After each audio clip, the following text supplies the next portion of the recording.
l'événementiel, les salons, les foires, les administrateurs de spectacles, les organisateurs de réceptions, les décorateurs, les métiers du mariage, wedding planner, DJ, les métiers du sport, coach et éducateur, entraîneur, sportif professionnel, arbitre, établissement sportif et école de danse. La culture, galeriste, guide, conférencier, les cinémas, les salles de spectacle, les musées.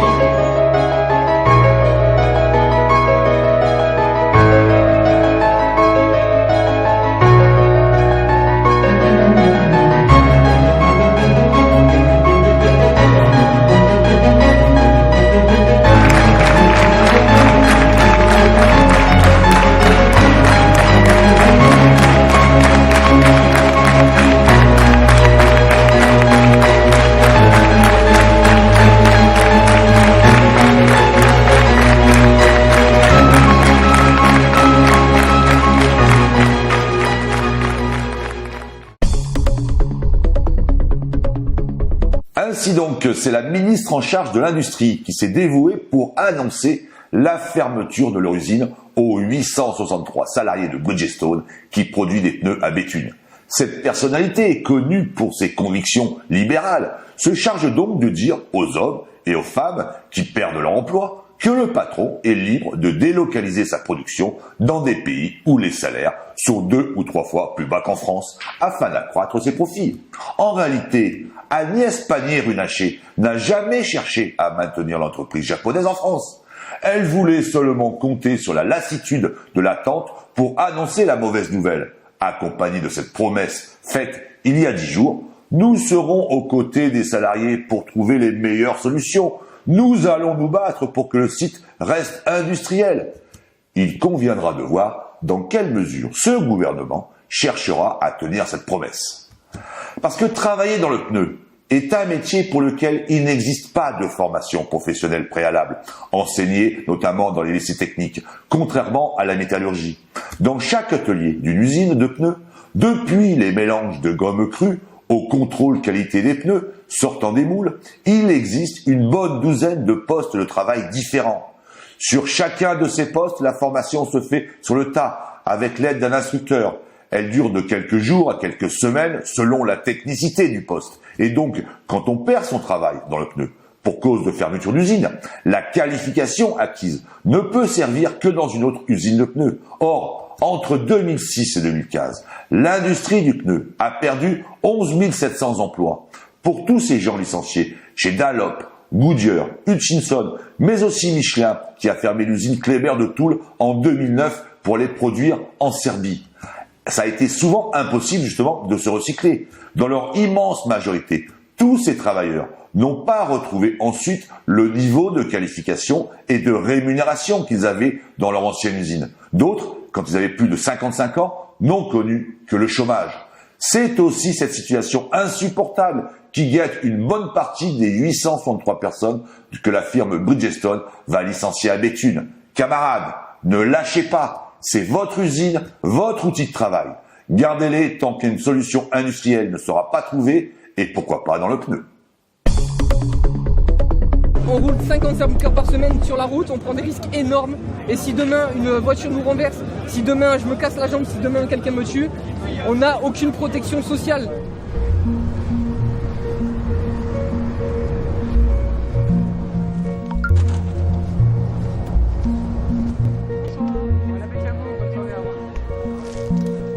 Ce qui veut dire beaucoup moins d'avantages sociaux. Vous n'avez pas de vacances, pas de chômage, pas de congés médicaux, pas de syndicats.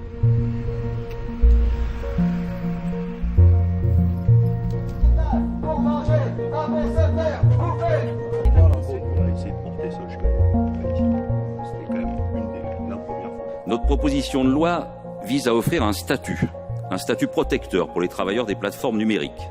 Uber, Deliveroo et toutes ces grandes plateformes ne proposent qu'un seul horizon en réalité, la liberté d'exploiter.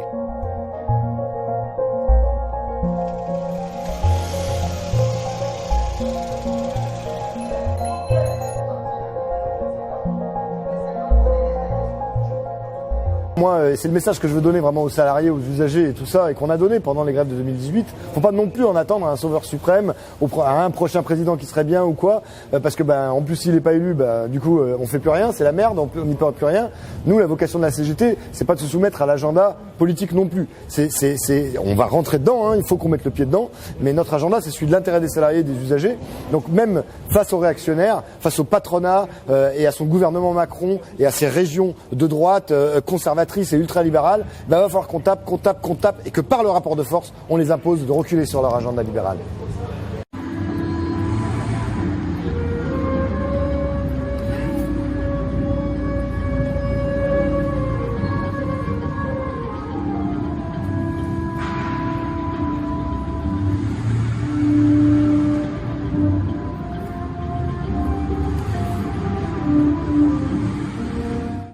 Commençons déjà à former, parce que ça fait des années que les militants syndicaux, mon syndicat, la CGT, propose un grand plan de formation et d'emploi dans les hôpitaux.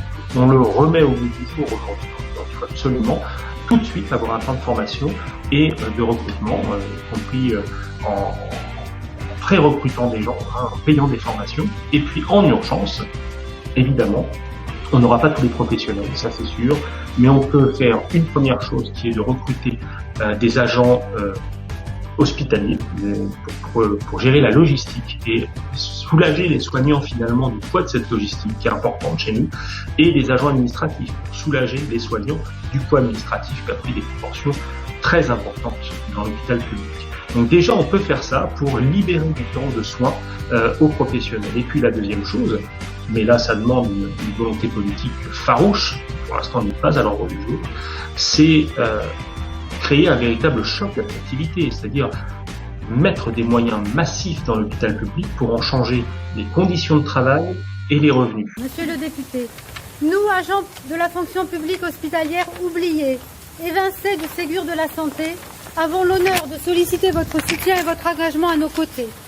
Par décret numéro 2020-1152 du 19 septembre 2020, les agents des établissements publics de santé, des groupements de coopération sanitaire et des EHPAD bénéficient du versement d'un complément de traitement indiciaire. Or, au sein d'un même hôpital, d'un même pôle, le pôle mère-enfant, et surtout d'un même service, celui de psychiatrie infanto-juvénile du centre hospitalier de Martigues, seule une partie des agents hospitaliers pourra bénéficier de ce complément salarial. 30 agents sur 79 en sont purement et simplement exclus si ce décret n'est pas modifié, alors qu'ils remplissent exactement les mêmes missions du service public hospitalier. Assistants de service social, éducateurs, éducatrices, kinésithérapeutes, orthophonistes, psychologues, psychomotriciennes, secrétaires médicales. Cet état de fait incompréhensible et discriminatoire. Eh bien, pour les brèves, on va commencer qu'en octobre, rappelez-vous, la CGT de Carrefour-le-Merlan à Marseille attaquait justement sa boîte, Carrefour, en justice contre le projet TOP. Le projet TOP, c'est un projet multi-activité de réorganisation complète au niveau des salariés, cher Philippe. Et donc, la justice a rendu son verdict vendredi dernier. Victoire de la CGT du Merlan. Le tribunal ordonne la suspension du déploiement du projet TOP dans l'ensemble des magasins Carrefour et l'arrêt du projet là où il s'est déployé. C'est très très important. Jeudi 19 novembre, les 10 caissières du géant casino de Vals-près-de-Puy dans le Haute-Loire ont exercé leur droit de retrait, estimant leur santé mise en danger par les conditions de travail. Elles venaient de voir 2 de leurs collègues partir en pleurs. C'était la première fois. Le lendemain, la direction leur accordait l'embauche de 4 intérimaires, l'arrêt du chômage partiel, l'embauche de 4 CDD et d'un cadre. Eh bien, comme quoi, ça vaut le coup de faire grève. Les usagers de la ligne SNCF Perpignan-Toulouse ont eu raison de lutter avec l'aide de la région Occitanie et surtout avec son président au transport, le communiste Jean-Luc Gibelin. Cette ligne qui passe par la Cerdagne est maintenant utilisable sur toute sa longueur et reste entièrement dans le service public. Les 95 livreurs de Deliveroo sur Besançon se sont mis en grève le samedi 14 novembre, marre d'être traités comme des esclaves. Car ils ne vivent pas, ils survivent. Si en 5 heures, ils pouvaient toucher 150 €, aujourd'hui, il faut 11 heures pour le même tarif. Bravo. Jeudi 19 novembre, les gaziers CGT Île-de-France ont occupé leur siège social. Vous le voyez sur la photo, là, juste à côté. Nous travaillons, nous produisons et nous décidons. c'est leur slogan, une action contre le démantèlement de leur entreprise qui s'accélère depuis quelques mois. Rappelons le mouvement de grève du 26 novembre prochain où toutes les IEG, tous les syndicats de la fédération IEG, y prennent part. L'agence d'Istres de GRDF serait vouée à la fermeture. Sous l'impulsion du syndicat CGT GRDF de Provence, le député communiste Pierre Darreville, de la 13e circonscription des Bouches-du-Rhône, a envoyé un courrier co-signé par les maires de toutes les communes concernées, soit 7 au total, afin de protester contre cette délocalisation sur Salon de Provence. Ce transfert des agents va entraîner une rallonge des délais d'intervention sur un territoire de plus de 100 000 habitants et la zone industrielle ou portuaire la plus importante de France. Encore une catastrophe. D'ailleurs, à Martigues, il avait aussi délocalisé, je crois qu'elle est sur Marseille maintenant, l'agence, justement, Alerte Gaz. On continue avec le fabricant mondial de tubes Vallourec, sans soudure, a annoncé le 18 novembre la suppression d'un total d'environ 1050 postes. Alors en France, 350 sont concernés, en Allemagne 200 et au Brésil c'est quand même 500. Pour la France, c'est principalement la fermeture des installations de traitement thermique de Déville-les-Rouen qui serait fermée. Et tout ça à cause du Covid, bien évidemment. Bien sûr, c'est le Covid, pas possible. Autrement. La CGC, la CFDT et FO ont accepté le plan de suppression de 2500 postes dans les fonctions ingénierie et tertiaire. 1900 postes par le biais de départ volontaire et 600 pour des salariés proches de la retraite dispensés d'activité en 2021. Au fait, les nouveaux modèles électriques seront construits en dehors de nos frontières et rappelons que l'État est actionnaire dans cette entreprise. Oui, Renault, actionnaire d'entreprise. Elle enlève 2500 postes, mais en fin de compte, elle va continuer à construire effectivement une partie de ces voitures à l'étranger. Eh bien, on commence, Philippe, par comment ça va. Alors, c'est un peu un comment ça va un peu spécial parce que nous avons rencontré Lindsay Fernandez. Lindsay Fernandez qui est en grève depuis le 12 novembre à Martigues, qui s'occupe en fait, qui est hospitalière, mais qui est dans le médico-social. Et pourquoi elles sont en grève depuis le 12 novembre, toutes leurs collègues du médico-social qui travaillent autant dans le psychiatrique ou dans justement l'enfance ou l'aide aux personnes âgées et Alzheimer. D'ailleurs, elle travaille auprès des personnes âgées Alzheimer à domicile. Lindsay Fernandez est en grève parce que le Ségur les a oubliés. Les 183 € de prime, on en parlait la semaine dernière, Philippe, on l'a oublié. Donc nous avons rencontré à Martigues et voici le comment ça va de Lindsay Fernandez. Vous êtes très en colère. Très. Pourquoi ? Parce que nous sommes exclus de la loi Ségur. Mais pourtant vous êtes hospitalière. Je suis hospitalière, mais ils nous ont exclus de la loi Ségur. Ils ont décidé que administrativement, le personnel médico-social ne ferait pas partie de la loi Ségur. Et vous faites partie du médico-social ? Je fais partie du médico-social à l'ESAD, l'équipe spécialisée Alzheimer à domicile. C'est quoi alors, concrètement, vous faites quoi en fait ? On va à domicile chez les patients, chez des personnes âgées. Et pourquoi ils ne vous reconnaissent pas ? On n'a pas la réponse. On aimerait bien qu'ils se justifient. Ça veut dire qu'en gros, vous n'êtes pas des hospitaliers. En gros, on n'est pas considérés comme des hospitaliers. Et pourtant, vous faites un métier hospitalier. Et pourtant, on fait un métier hospitalier. Et pourtant, nous sommes actuellement dans les services, en service Covid. C'est-à-dire ? Ils nous ont fermé notre service temporairement, comme au premier confinement, et ils nous ont envoyés dans les services en renfort pour les équipes. Donc, comme nous sommes solidaires, bien sûr, avec mes collègues, nous y sommes allés. Nous sommes actuellement toutes en service Covid et nous n'avons pas le droit à la prime, à la loi Ségur. Ça veut dire qu'au mois de mars-avril, vous étiez sur... Nous étions déjà sur le terrain, oui. Nous étions déjà en service auprès des patients, oui. C'est grave ? Oui, c'est grave. Nous n'avons plus envie de continuer. On en a marre. On en a assez de faire On en a marre. en fait. Voilà. On n'est pas des pigeons. On en a assez. On n'est pas des pigeons. Donc on se sent... Et donc vous êtes en grève là ? Ah, nous sommes en grève, oui, pour une durée indéterminée, jusqu'à temps qu'ils cèdent. On ne bougera pas. Et en grève, mais en fait, les patients, vous en occupez en fait. Ah ben on est obligés. Oui. Nous sommes en grève, mais nous sommes obligés d'aller travailler, mais grévistes. Voilà. Assigné. Assigné, oui. Assigné, ça veut dire quoi ? Que nous sommes obligés d'être là. On est dans l'obligation d'être présente sur notre terrain de travail. Et en plus, donc vous voulez récupérer les 183 €, même si en même temps, 183 €, c'est pas énorme. C'est pas énorme, bien sûr. C'est déjà ça, on en espère plus. C'est qu'un début. On en veut plus. Bon courage. Merci. Bon courage, mesdames. Merci beaucoup. On en a besoin, oui. Ouais. Gros plan. Alors, est-ce que vous connaissez le régime local d'assurance maladie d'Alsace-Moselle ? Sûrement pas. Eh bien, vous allez le découvrir aujourd'hui parce que nous avons eu le plaisir d'interviewer son président et vous allez comprendre la différence qu'il peut y avoir entre différents régimes. Oui, complètement différent avec Patrick Heinemann. Ah, c'est un régime très spécifique qui est unique en Europe ou même unique en France. Hein.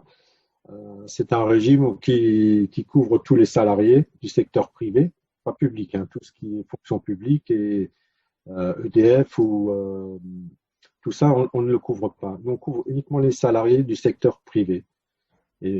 Ou alors, ce sont des salariés qui sont contractuels dans la fonction publique et qui relèvent du secteur privé et qui ont le même statut, à qui on leur applique le même code du travail et tout ce qui vient derrière. Mais ceci étant, aujourd'hui, on couvre quand même 2,5 millions salariés.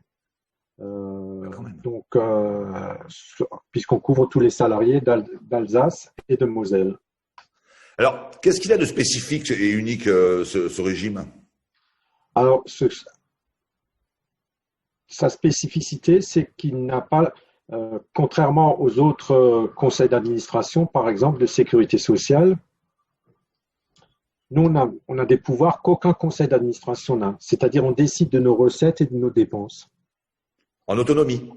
En autonomie, oui. C'est-à-dire, on décide de nos cotisations, du montant de cotisation et des remboursements dans un cadre légal qui est clairement défini dans le Code de sécurité sociale.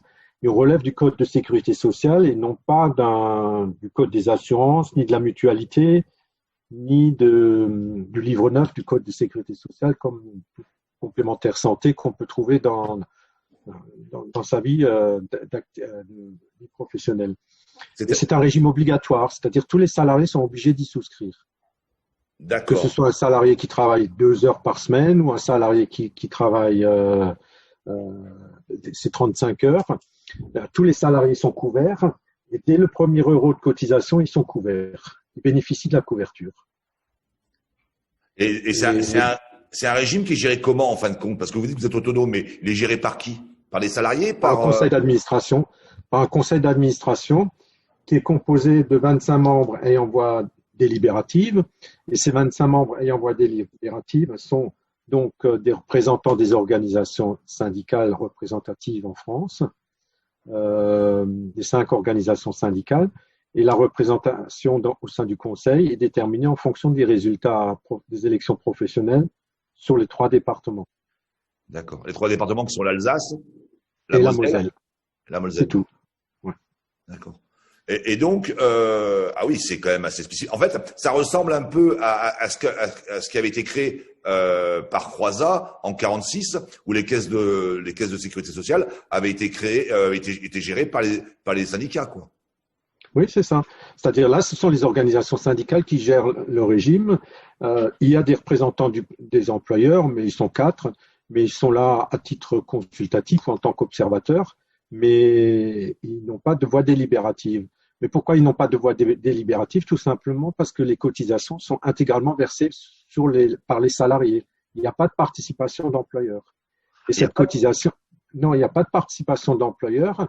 Et les cotisations sont décidées par le conseil d'administration chaque année. Et elles peuvent osciller entre 0,7% du salaire jusqu'à 2,3% du salaire. Mais aujourd'hui, ça fait 10 ans qu'on est à 1,5% du salaire et le régime est équilibré. Le régime est équilibré? Financièrement, oui. Et comment vous faites? Il est équilibré par les 1,5%. Après, il y a une autre particularité, c'est 1,5% s'applique sur l'intégralité des rémunérations. Ils ne sont pas plafonnés ou quoi que ce soit. Donc, chacun cotise en fonction de ses moyens et en bénéficie en fonction de ses besoins. Effectivement, c'est le même principe qu'Ambroise Croizat avait énoncé au moment en 45 quand il a mis en place la sécurité sociale. Mais chez nous, c'est vraiment la réalité. Il y a une solidarité quand même très importante, à la fois entre salariés, c'est-à-dire tous les salariés payent 1,5% sur l'intégralité de leur rémunération. Il n'y a aucun financement de l'employeur, y compris les primes. Tout ce qui est considéré comme une rémunération, c'est-à-dire tout ce qui est soumis à taxe sur les salaires, et fait l'objet du versement de cotisation. Alors les remboursements sont simples. L'hospitalisation est intégralement prise en charge par le régime local, y compris le forfait hospitalier. et les soins de ville sont pris en charge à hauteur de 90%. C'est-à-dire, le régime général maintient son remboursement à 70 et nous on comble à 20% de plus pour arriver à 90. Et on vient en complément de ce qui est pris en charge par le régime général. On ne prend pas l'intégralité des soins, hein. On vient en complément de ce qui est pris en charge par le régime général. Parce que le salarié qui cotise au régime local paye également ses cotisations au régime général. D'accord, ça se rajoute. Ça se rajoute. Mais ce que je comprends pas, c'est que au régime général, le patronat, il cotise. Oui, au régime général, le patronat cotise, tout à fait. Et c'est pour ça qu'il est au conseil d'administration. D'ailleurs, il ferait bien de s'interroger sur sa place au conseil d'administration au régime général, parce qu'aujourd'hui, un employeur paye quasiment plus de cotisations sur l'assurance maladie, hein. Ça, il faut le savoir quand même. Il faut se rendre compte qu'aujourd'hui, les employeurs sur l'assurance maladie payent quasiment plus rien. Avec le CICE et l'exonération jusqu'à 1,8 fois le SMIC, maintenant même 2,3 fois maintenant le SMIC, ils ne payent plus de cotisations. Ils ne payent plus rien sur l'assurance maladie, ou très peu. Oui, c'est vrai. Et aujourd'hui, la sécurité sociale est financée à hauteur de 48%, je crois, 48% par la CSG-CRDS, et il était même prévu, s'il n'y avait pas eu la crise cette année, ce taux le financement par la CSG et la CRDS serait passé à 55%. Ça veut dire que est-ce que ce régime-là, alors effectivement les patrons aujourd'hui ne cotisent presque plus rien et on peut se poser la question de leur utilité, y compris au CA. Mais est-ce que vous, le régime que vous avez mis en place, il peut être applicable sur tout le territoire national? Alors justement, c'est là tout le débat qu'on mène depuis 2013, quand il y a eu la mise en place de l'ANI, la couverture complémentaire santé. Le régime local avait proposé au gouvernement d'être une zone test expérimentale et nous, ce qu'on avait souhaité, c'est que le régime local puisse étendre ses prestations à hauteur du panier de soins de l'ANI. D'accord? Donc, ça voulait dire qu'on était quasiment à 100%, etc. Et ça aurait nécessité une augmentation de 0,2 à 0,3% des cotisations pour le salarié. Mais si on avait obtenu ce qu'on souhaitait aussi, c'est que il y ait un financement de l'employeur sur cette partie-là, puisque c'était une obligation. L'ANI, c'était une obligation de l'employeur. Donc, ce qui voulait dire qu'on voulait avoir quasiment un tiers de cotisation, un 7 qu'on voulait obtenir, qui soit financé par l'employeur, puisque c'était son obligation en fait. On commençait à couvrir une obligation qu'il avait contractée par un accord national interprofessionnel. Et donc, nous, ce qu'on proposait, c'est de gérer cette complémentaire santé obligatoire, mais à un coût qui était quand même beaucoup plus intéressant que les coûts qu'ils ont aujourd'hui à subir en souscrivant un contrat auprès d'une complémentaire santé, compagnie d'assurance, mutuelle ou autre.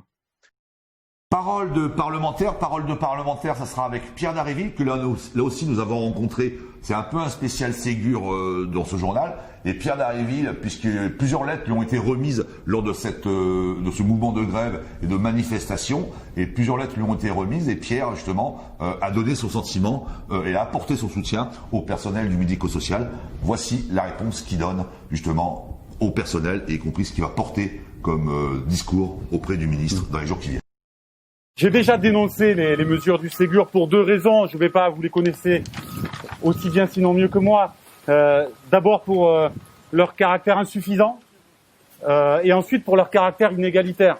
Et c'est bien le sujet qui nous occupe aujourd'hui. Il y a là quelque part une rupture d'égalité, vous l'avez dit, vous l'avez très bien dit, rupture d'égalité qui porte atteinte finalement à l'unité aussi de la fonction publique et au statut de la fonction publique lui-même. Alors que nous avons besoin justement, dans la situation difficile dans laquelle nous sommes et dans laquelle vous êtes, de faire corps, voilà.